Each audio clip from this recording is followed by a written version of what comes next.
بسم اللہ الرحمن الرحیم وقل رب زدنی علما۔ ایک بھائی نے ایک دعا کی فضیلت پر مشتمل ایک حدیث بھیجی ہے اور پوچھا ہے کہ کیا یہ صحیح ہے؟ دعا یوں ہے: استغفر اللہ الذی لا الہ الا هو الحی القیوم واتوب الیہ۔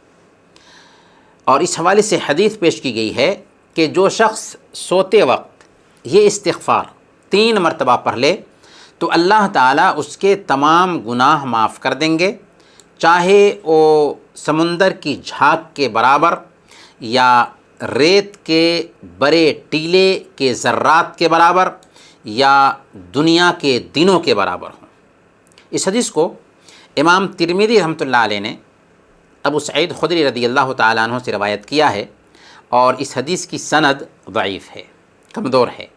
اس کی سند میں ایک راوی عبید اللہ بن الولید الوصافی ضعیف راوی ہے۔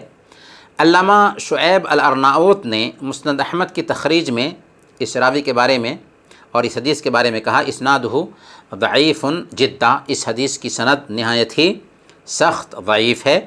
اور علامہ البانی نے بھی ضعیف الجامع میں اس حدیث کو ضعیف قرار دیا ہے۔ البتہ یہ جو دعا بتائی گئی ہے، استغفر اللہ الذی لا الہ الا هو الحی القیوم واتوب الیہ، یہ دعا صحیح سند کے ساتھ سنن ابی داؤد میں آئی ہے، اور حدیث کے الفاظ یوں ہیں: اللہ کے رسول صلی اللہ علیہ وسلم کے آزاد کردہ غلام حضرت زید رضی اللہ تعالیٰ عنہ بیان کرتے ہیں کہ اللہ کے نبی صلی اللہ علیہ وسلم نے فرمایا کہ جو شخص یہ دعا پڑھے: استغفر اللہ الذی لا الہ الا هو الحی القیوم واتوب الیہ، کہ میں اللہ تعالیٰ سے بخشش طلب کرتا ہوں جس کے سوا کوئی معبود برحق نہیں، وہ زندہ ہے، قائم رکھنے والا ہے، اور میں اسی سے توبہ کرتا ہوں۔